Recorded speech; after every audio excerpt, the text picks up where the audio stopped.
성도 여러분, 질문 하나 하도록 하겠습니다.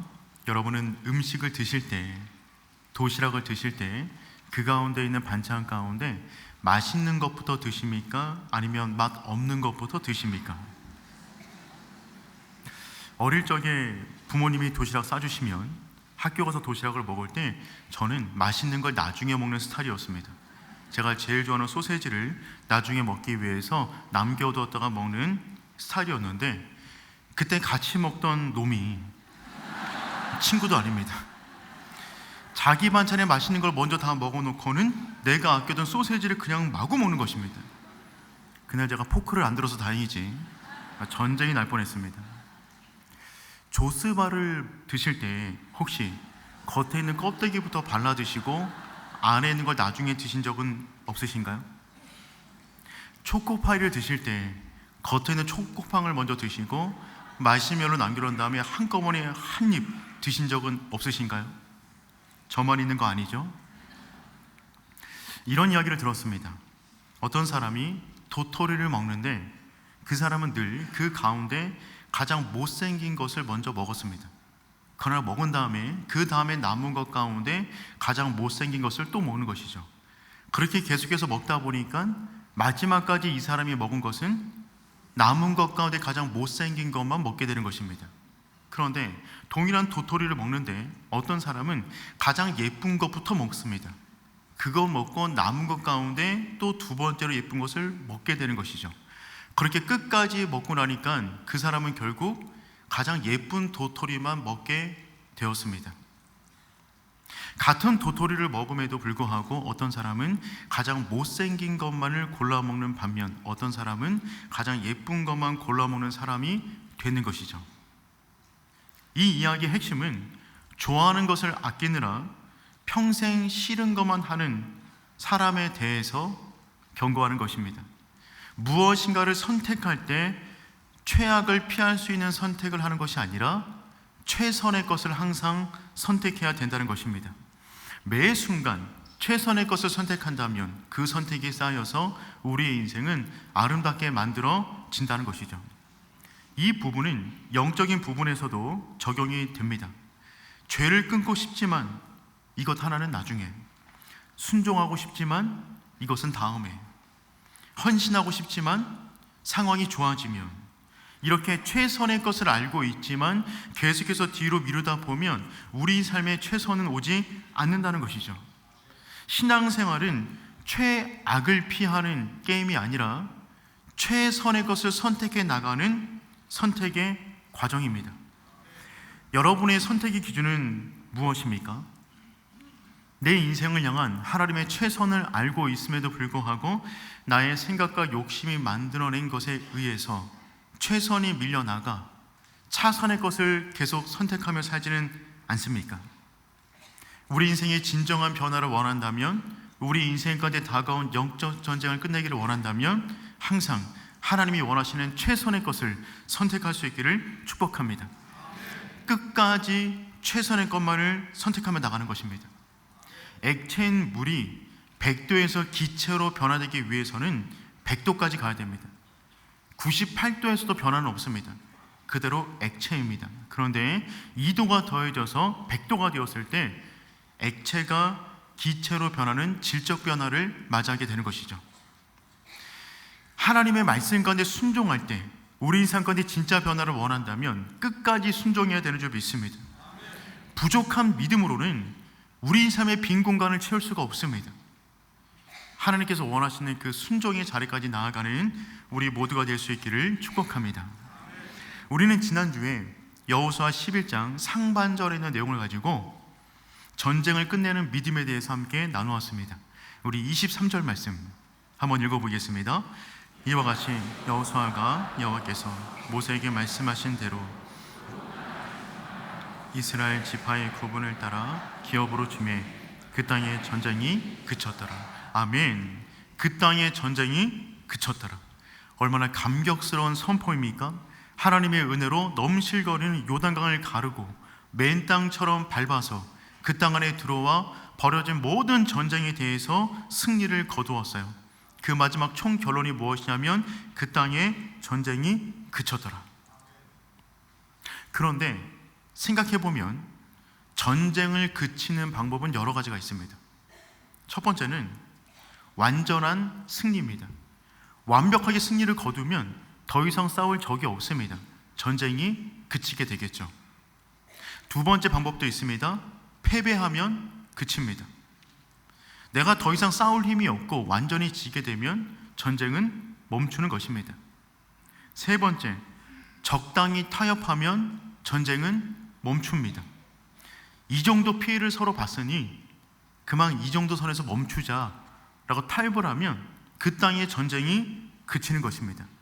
그렇다면 본문에서 말하고 있는 그 땅의 전쟁이 그쳤더라라고 하는 내용은 1번부터 3번까지 몇 번일까요? 그 답은 설교 마지막에 말씀드리겠습니다. 오늘 우리는 이 주어진 본문을 통해서 우리 인생까지 주어진 모든 전쟁을 어떻게 끝낼 수 있을 것인가, 그 부분을 나눠보도록 하겠습니다. 첫 번째입니다. 삶의 모든 영역에서 전쟁을 끝내야 합니다. 삶의 모든 영역에서 전쟁을 끝내야 합니다.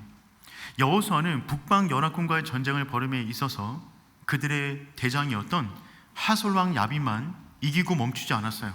그들 끝까지 따라가 그 모든 자들을 죽였습니다. 그래서 이스라엘 백성이 점령한 그 경계를 갖다가 16절과 17절은 다음처럼 기록해 놓았습니다. 우리 한번 읽어보겠습니다. 여호수아가 이같이 그 온 땅 곧 산지와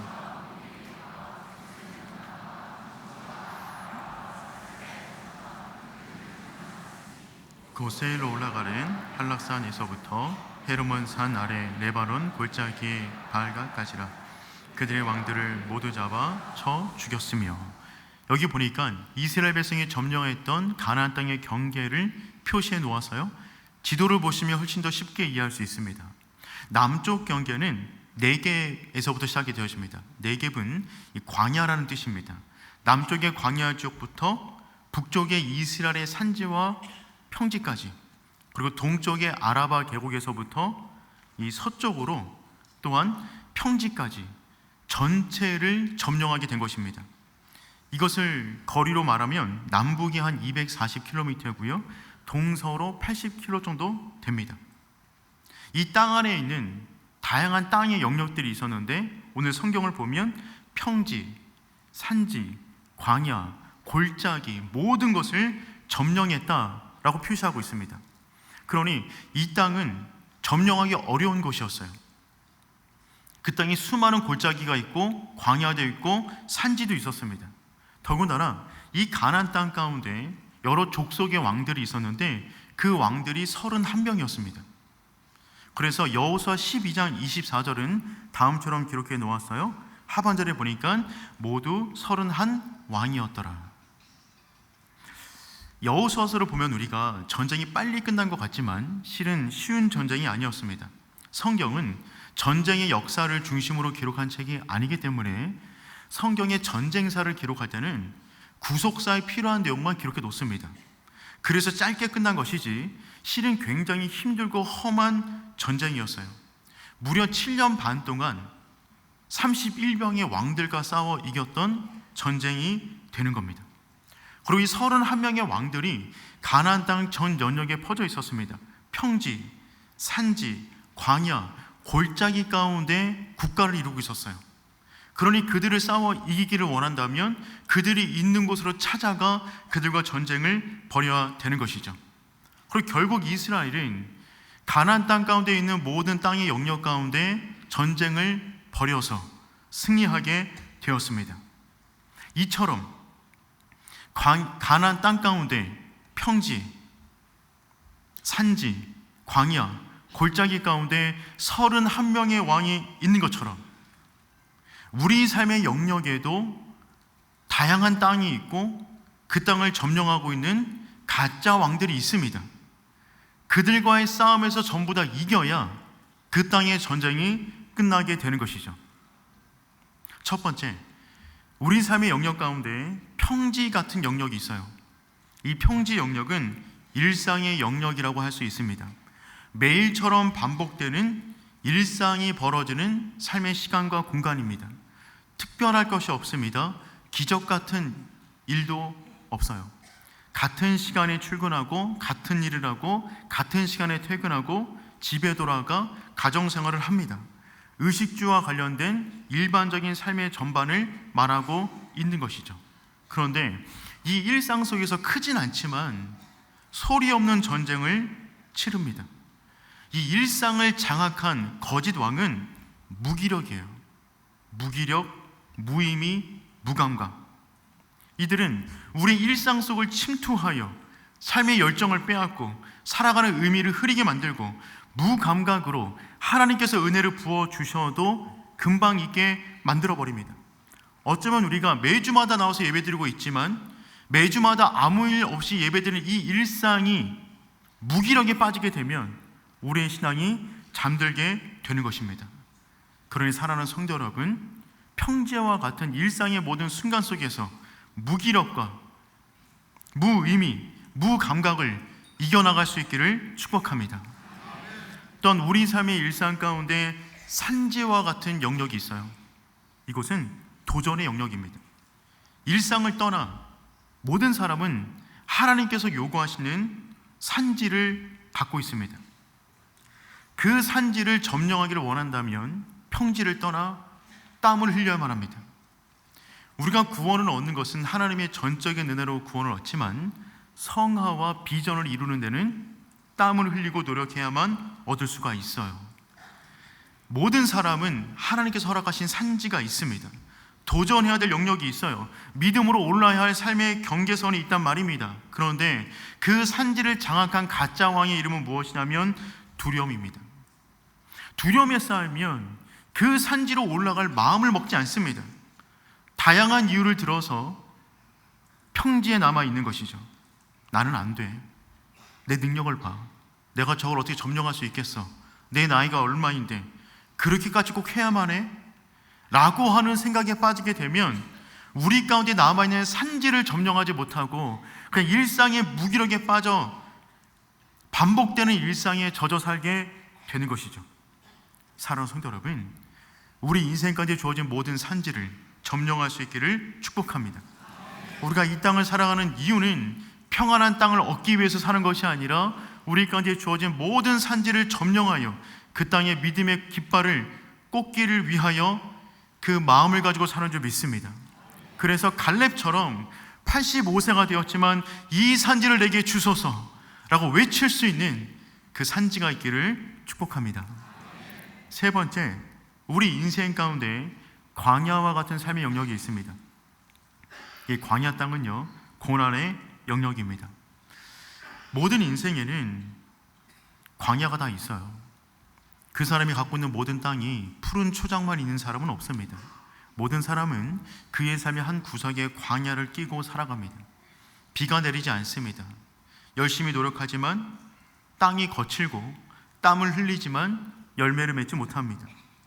앞으로 나아가길 원하지만 그 땅이 그 땅 같아서 그냥 제자리에 맴도는 듯한 그와 같은 시간을 보낼 수도 있습니다.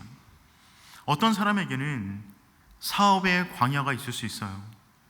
밤낮 열심히 수고하지만 길이 보이지 않습니다. 어떤 사람에게는 건강이, 관계가, 가정이 광야일 수 있습니다. 이곳을 장악한 가짜 왕은요, 낙심이에요. 광야의 시간이 길어지면 누구나 다 소망을 잃습니다. 마음이 떨어지는 낙심을 경험하게 되는 거죠. 그 왕에게 짓눌리면 이제 그만하자. 이게 다 무슨 소용이 있단 말인가. 하나님도 안 계신 것 같고 기도해도 소용이 없는 것 같은 그런 무기력에 빠지게 됩니다. 사랑하는 성도 여러분, 여러분의 인생의 광야 그 땅을 이겨나갈 수 있기를 축복합니다. 낙심에게 여러분의 그 땅을 넘기지 마십시오. 여러분 성경을 보세요. 광야 가운데 들어간 모든 사람들은 반드시 통과했습니다. 그리고 하나님의 모든 사람들은 광야 가운데 만들어진 사람들이었어요. 광야를 통과하지 않고 쓰임받은 사람은 아무도 없습니다. 지금 광야 가운데 있습니까? 그 길을 통과 중에 있습니까? 믿으시길 바랍니다. 여러분을 지금 단련하고 계세요. 곧 통과하게 될 것입니다. 또한 우리 삶의 영역에는 골짜기 같은 땅의 영역이 있습니다. 깊은 상처의 영역이죠. 우리 인생의 가장 낮은 곳이에요. 그늘이 짙게 깔린 곳입니다. 남들에게 보여주고 싶지 않은 삶의 모습이에요. 겉으로는 웃고 있지만 남몰래 혼자 눈물 흘리고 있는 그 땅을 모두가 다 가지고 있습니다. 사랑하는 사람에게 배신당했습니다. 잊지 못할 상처를 얻었어요. 비교에서 오는 열등감, 그 비교의식, 낮은 자존감, 그 그늘에서 벗어나지 못하는 것입니다. 때로는 사랑하는 사람과 이별하여 그곳에서 오는 상실감의 깊은 골짜기에 빠질 수도 있어요. 그 골짜기를 장악한 가짜 왕은 절망이에요. 절망감에 빠져 깊은 상처의 골짜기 안으로 들어가기 시작하면 더 깊은 곳, 동굴 끝까지라도 들어갈 수가 있습니다. 사랑하는 성도 여러분, 그 땅에서도 승리할 수 있기를 축복합니다. 사망의 음침한 골짜기를 다닐지라도 선한 목자이신 그 하나님은 우리를 반드시 찾아오시는 줄 믿습니다. 다윗, 엘리야, 베드로 모두가 다 절망의 골짜기 속으로 들어갔어요. 그런데 하나님이 그를 찾아가셨습니다. 그리고 그들로 하여금 그 골짜기로 통과하도록 인도해 주셨어요. 그러니 우리 인생 가운데 벌어진 모든 전쟁의 종지부를 끊기를 원한다면 우리 인생 가운데 모든 영역, 평지, 광야, 산지, 골짜기 속에 장악하고 있는 31명의 모든 왕들과 싸워 이길 수 있기를 축복합니다. 오늘 본문은 우리가 싸워 이길 수 있다, 좌절하지 마라, 포기하지 마라 라는 권면의 말씀으로 기록이 되어져 있어요. 그러니 사랑하는 성도 여러분, 포기하지 마십시오. 여러분의 인생 가운데 주어진 모든 시간과 공간 속에서 오직 하나님과 함께 승리할 수 있기를 축복합니다. 하나님은 이것이 가능함을 알려주기 위해서 하나의 부족을 강조해서 기록해 놓으셨어요. 우리 21절 말씀 한번 읽어보겠습니다. 그때에 여호수아가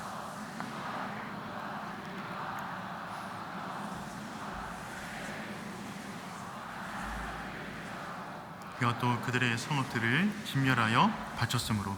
아멘. 여기 보니까 하나님께서 가나안 땅의 모든 영역을 이스라엘에게 주셨는데 유독 한 부족을 마지막에 한 번 더 언급해 놓으셨습니다.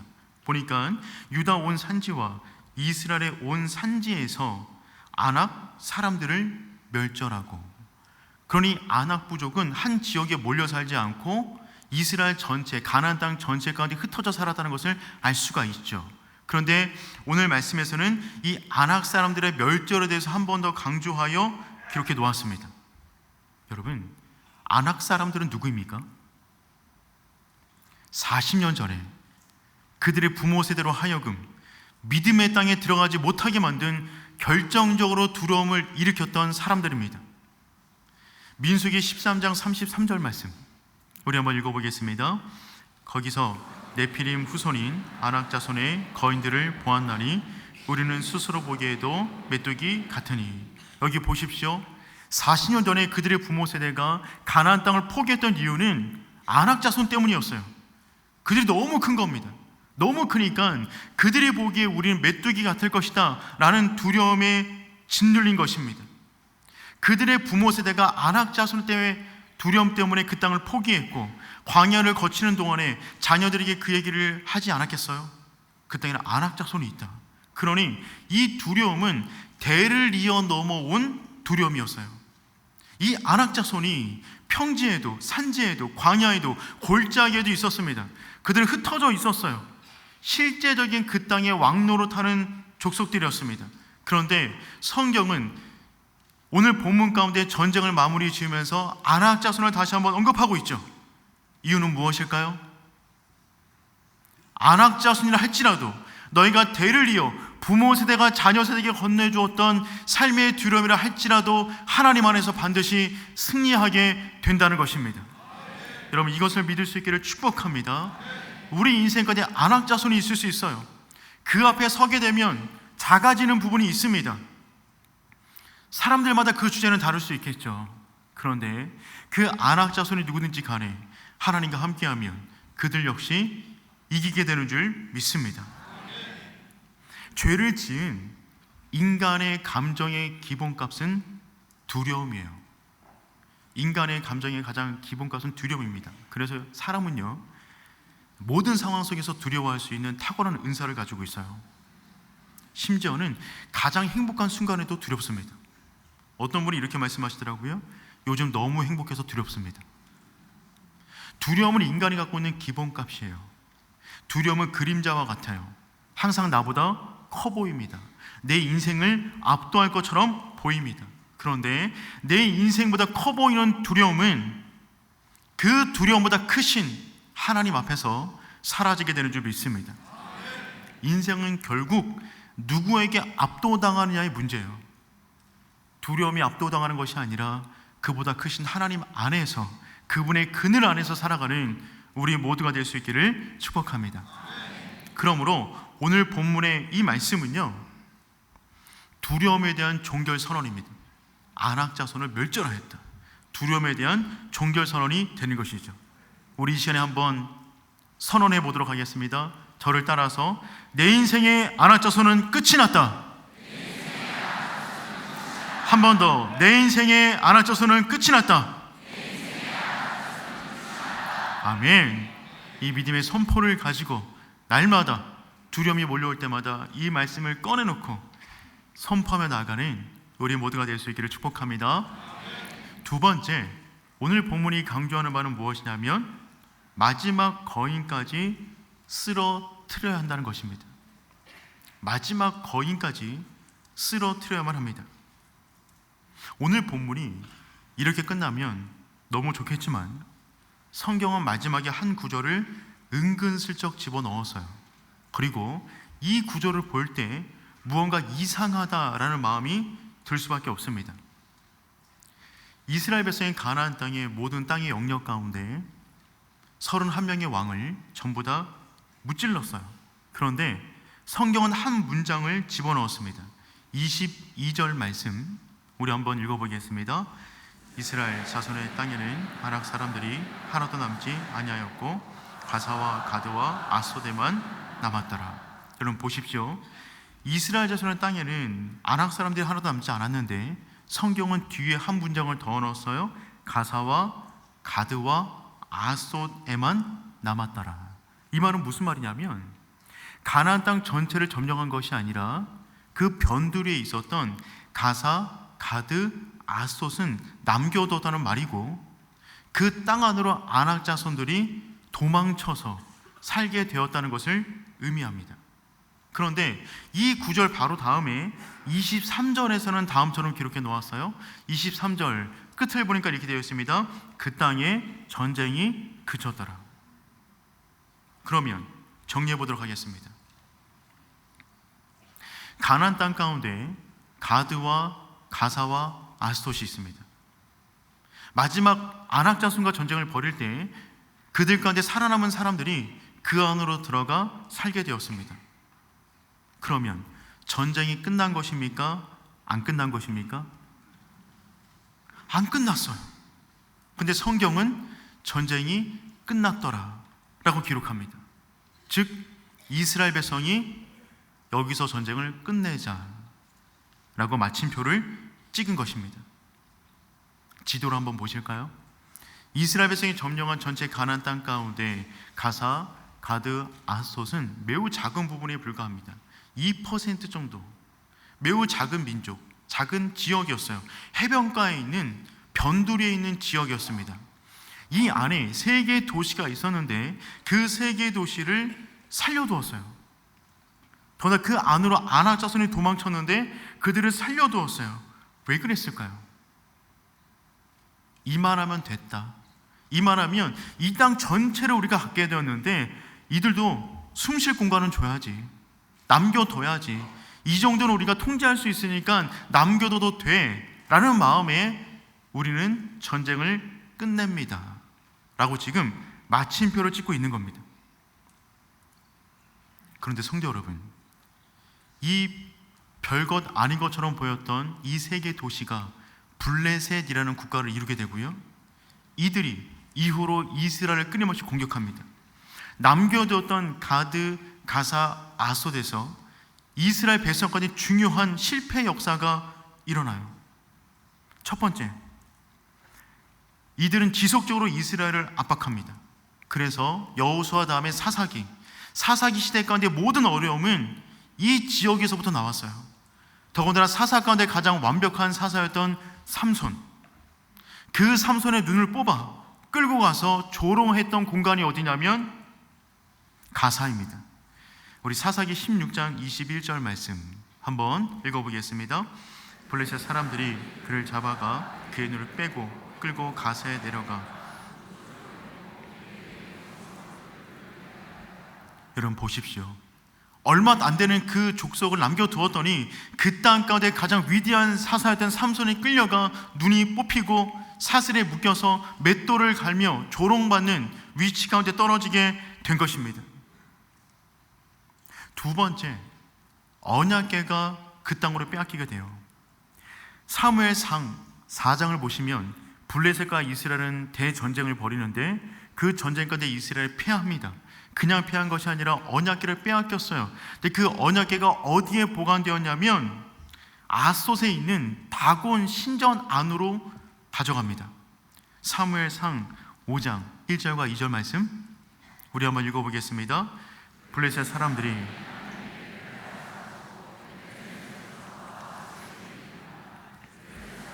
하나님의 궤를 가지고 다곤 신전에 들어가서 다곤 곁에 두었더라. 여러분 보십시오. 그들을 남겨두었더니 그들이 결국 왕성하여 전쟁 가운데 승리했을 뿐만 아니라 하나님의 임재의 상징인 언약궤를 가져가 조롱하기 위해서 다곤에게 졌다는 것을 상징하기 위하여 다곤 신전 가운데 두었어요. 그곳이 어디냐면 아스돗입니다. 남겨두었던 아스돗. 세 번째, 그 땅에서 골리앗이 등장합니다. 이스라엘과 블레셋과 대전쟁이 벌어졌는데 이스라엘 백성 전체가 주저앉았어요. 나아가지 못하는 것입니다. 왜냐하면 그 앞에 골리앗이 서 있었어요. 사무엘상 17장 4절 말씀 읽어보겠습니다. 블레셋 사람들의 진영에서 싸움을 도두는 자가 왔는데 그의 이름은 골리앗이요 가드 사람이라. 그의 키는 6규빗 1뼘이요. 여러분 보십시오. 가드라는 땅을 남겨두었는데 그 땅에서 거인 골리앗이 등장했어요. 그들이 지금 400년이 지나 그 땅에 서서 이스라엘 백성 전체를 얼어붙게 만들었습니다. 그들은 그들의 눈에 보기에도 메뚜기 같을 것이다 라고 하는 또다시 메뚜기 정체성을 불러일으키게 만든 그 땅 사람이 누구냐면 가드 사람 골리앗이었어요. 여러분 보십시오. 전쟁을 끝낼 수 있었어요. 완전히 마침표 찍을 수 있었습니다. 그런데 그쯤에서 멈췄어요. 별것 아닌 줄 알았습니다. 그런데 그것이 커져서 이스라엘 전체를 압도하기 시작합니다. 끝낼 수 있는 그 문제를 끝내지 않는다면 그 문제는 더 이상 통제할 수 없을 만큼 우리 삶을 흔들 수도 있습니다. 이들은 곰팡이와 같아요. 벽지 한쪽에 작은 곰팡이가 폈는데 방치해두면 얼마 안 돼서 집 전체로 번집니다. 처음에 교회 근처에 이사와서 한 빌라에 전세로 살았어요. 가보니까 곰팡이가 좀 폈어요. 열심히 닦았는데 계속 생기더라고요. 며칠 지나다 보니까 방 전체에 곰팡이가 퍼졌어요.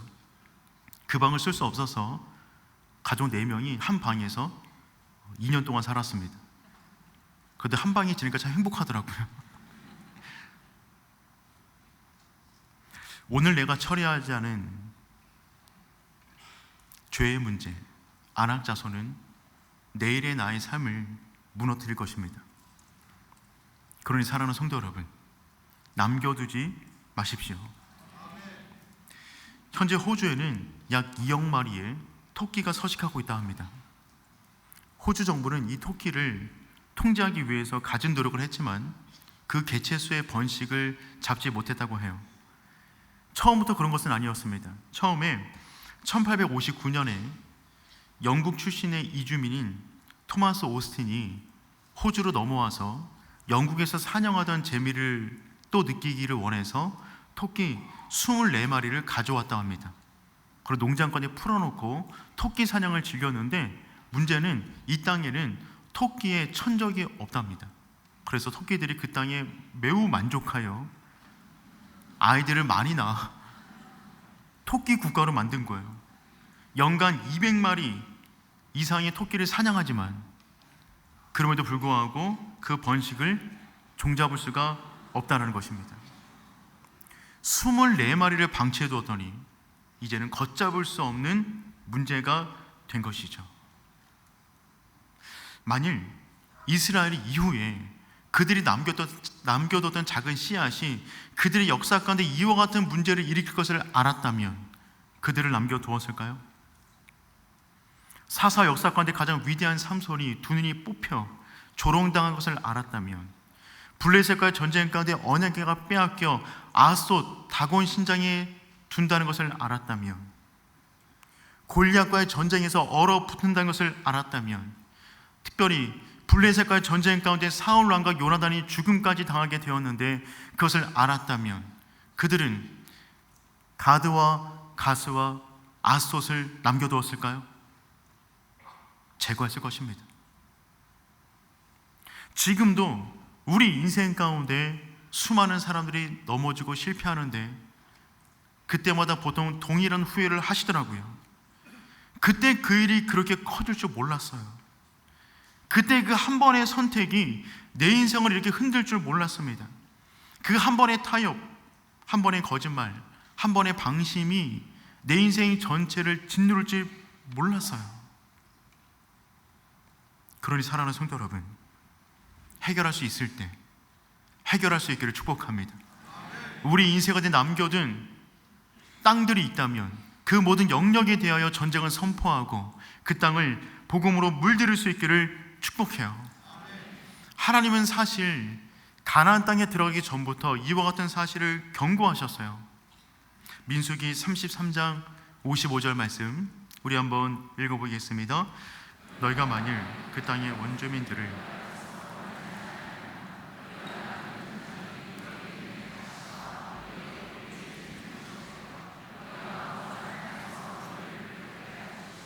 아멘. 가나안 땅에 들어가 전쟁을 벌이기 전에 하나님은 미리 말씀하셨습니다. 남겨두지 마라. 남겨두면 그들이 너희 눈에 가시가 될 것이고 옆구리를 찌르는 것이 될 것이다. 사랑하는 성도 여러분, 혹시 남겨둔 가시 있습니까? 옆구리를 찌르는 그 무엇이 있습니까? 계속해서 찌르는데 사람은 고통도 계속 받다 보면 익숙해져서 그것을 해결할 생각을 하는 것이 아니라 그것을 품고 살아가려 합니다. 여러분, 그러지 마십시오. 해결하십시오. 우리 땅 어느 영역 가운데 하나님께서 원치 않는 모습이 있습니까? 안악자손 있습니까? 전쟁을 끝까지 벌여야 됩니다. 승리로 전쟁을 끝내는 것이지 타협으로 전쟁을 끝내서는 안 된다는 말입니다. 바울과 같은 심령이 우리 가운데 있었으면 좋겠어요. 바울은 감옥에서 다음처럼 말을 했어요. 빌립보서 3장 13절 14절 말씀 읽어보겠습니다. 형제들아, 나는 아직 내가 잡은 줄로 여기지 아니하고 오직 한 일, 즉 뒤에 있는 것은 잊어버리고 앞에 있는 것을 잡으려고 표대를 향하여 그리스도 예수 안에서 하나님이 위에서 부르신 부름의 상을 위하여 달려가노라. 아멘. 바울은 지금 감옥에 갇혀 있어요. 감옥에 갇혀 있는데 감옥 밖에 있는 사람들에게 말을 하고 있는 것입니다. 복음을 전하다가 감옥까지 들어갔으면 할 거 다 했잖아요. 또 뭐 할 수 있단 말입니까? 내가 감옥 안에서도 바울은 말을 하고 있어요. 나는 뒤에 있는 거 다 잃어버리고 오직 표대를 향하여 달려가노라. 내가 호흡하고 있다면, 내가 살아 숨쉬는 모든 공간과 모든 시간 속에서 하나님만 위하는 인생을 살아가겠다. 그 믿음의 결단을 지금 내리고 있는 겁니다. 그렇게 인생을 살아갔던 바울은 그의 인생 마지막 죽기 직전에 썼던 디모데 후서에서 다음처럼 글을 남겼습니다. 우리 디모데후서 4장 7절 말씀 읽어보겠습니다. 나는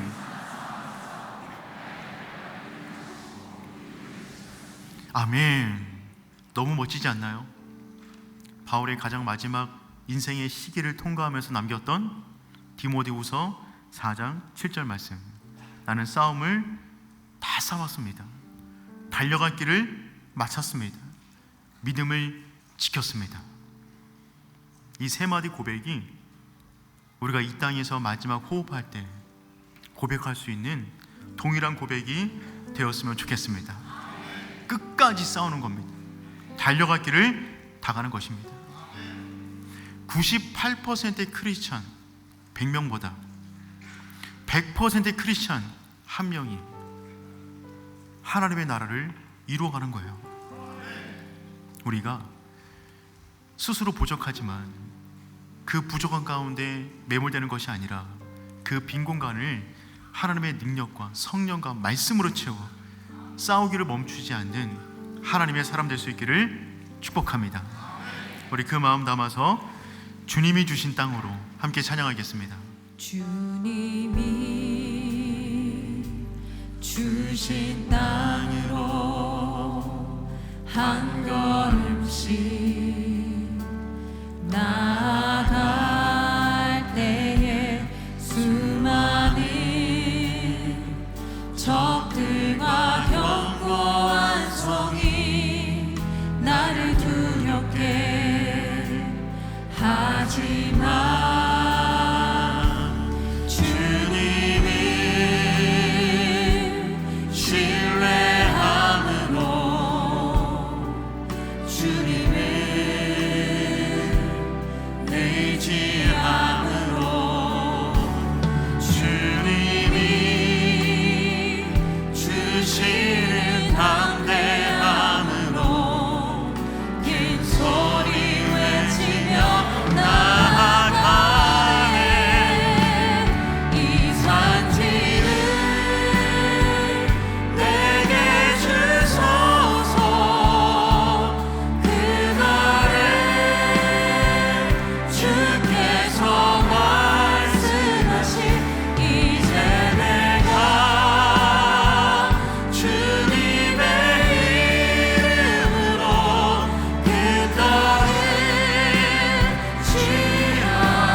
하나님께서 우리 가운데 허락하신 땅의 영역들이 있어요. 여러분, 그 모든 영역 가운데 지금 승리하고 있습니까? 이스라엘 백성은 가나안 땅 전체를 점령해서요, 평지, 산지, 광야, 골짜기, 그 가운데 31명의 왕들과 싸웠습니다. 우리는 지금 그와 같은 인생을 살고 있습니까? 우리 인생의 평지와 같은 일상의 시간들 승리하고 있습니까? 산지를 점령해야 되는데 그 비전을 위한 땅으로 나아가고 있습니까? 광야 같은 고통의 시기에 우리는 믿음으로 전진해 나가고 있습니까? 깊은 상처의 골짜기 속에 갇혀 절망의 그림자 가운데 있는 것은 아닙니까? 우리가 싸워야 될 땅은 어디입니까? 우리가 싸워야 될 적은 누굽니까? 우리 이 시간 포기하지 않고 하나님, 나와 함께하여 주시옵소서. 내 인생 가운데 승리를 더하여 주시옵소서. 안악자손 남기지 않는 것입니다. 끝까지 싸우는 거예요. 가사, 가드, 아스돗 남겨두지 않는 것입니다. 남겨뒀던 그것들은 미래의 내 인생의 발목을 잡을 수가 있어요. 우리 시간 기도하며 나가도록 하겠습니다. 하나님, 내 삶의 모든 땅의 경계 속에서 승리하게 하여 주시옵소서. 남기지 않게 하여 주시옵소서. 끝까지 순종하게 하여 주시옵소서. 주님 이름 한번 부르고 기도합니다. 주여. 하나님 아버지, 전쟁을 선포하며 나아갑니다. 아버지, 승리를 더하여 주시옵소서. 은혜를 더하여 주시옵소서. 내 인생까지 남겨둔 땅이 있습니까? 가사와 가드와 선 전쟁을 선포하며 나아갑니다. 아버지, 싸워 이기에 도와주시고 날마다 승리하는 오른의 손을 쓰도록 인도하여 주옵소서. 하나님, 우리 이 삶까지 우리를 신뢰하는 안악자손들이 있습니다. 싸워 이기에 도와주시고 나아가까지 승리하여 나아가는 우리의 삶이 될 수 있도록 인도하여 주시옵소서. 평지와 산지와 골짜기와 광야 가운데 나마다 싸워 이기에 원하오니 모든 삶의 영역 속에서 승리해 나가는 우리들의 인생이 될 수 있도록 인도하여 주시옵소서. 안악자손과 선포는 선포하고 그 가운데 싸워 이기는 삶이 되길 원합니다. 한 주간을 그러한 믿음으로 달려갈 때 주께서 함께하여 주셔서 우리 세관에 예배하신 놀라운 승리를 경험케 하여 주시옵소서. 모든 두려움을 떠나갈지어다, 모든 아심을 떠나갈지어다 주님 역사하여 주시서 우리 이 삶까지의 두려움과 포기와 낙심과 상처 가운데 매이지 않게 도와주시고 싸워 승리를 못할 수 있도록 인도하여 주시서 함께하여 주시옵소서. 하나님, 우리 삶의 모든 영역 속에서 우리가 보내는 모든 시간 속에서 하나님과 함께 싸워 승리하기를 원합니다. 하나님, 특별할 것이 없는 일상 속에서, 때로는 비전을 이루어야 되는 그 산지 속에서, 때로는 광야 같은 고통의 시간들 속에서, 때로는 깊은 골짜기 속에 빠져 절망감에 빠져 있는 그 순간 속에서도 하나님과 함께 싸워 이기게 하여 주시옵소서. 포기하지 않게 도와주시고 두려움과 낙심과 우리를 묶고 있는 상처 가운데 자유하게 하여 주시옵소서. 두려움이 아니라 하나님을 선택하며 나아갈 때 승리는 우리의 것이 되는 줄 믿습니다. 무엇보다 하나님, 남겨두지 않겠습니다. 가사와 가드, 아스돗 끝까지 전쟁을 치르게 도와주시고 안악자손을 남겨두지 않겠습니다. 우리 인생의 마지막 승리를 더하여 주시옵소서. 그 믿음을 가지고 한 주간을 시작합니다. 한 주간을 살아가는 모든 삶의 영역과 시간 속에서 날마다 싸워 승리하는 복되는 한 주간이 되게 하여 주시옵소서.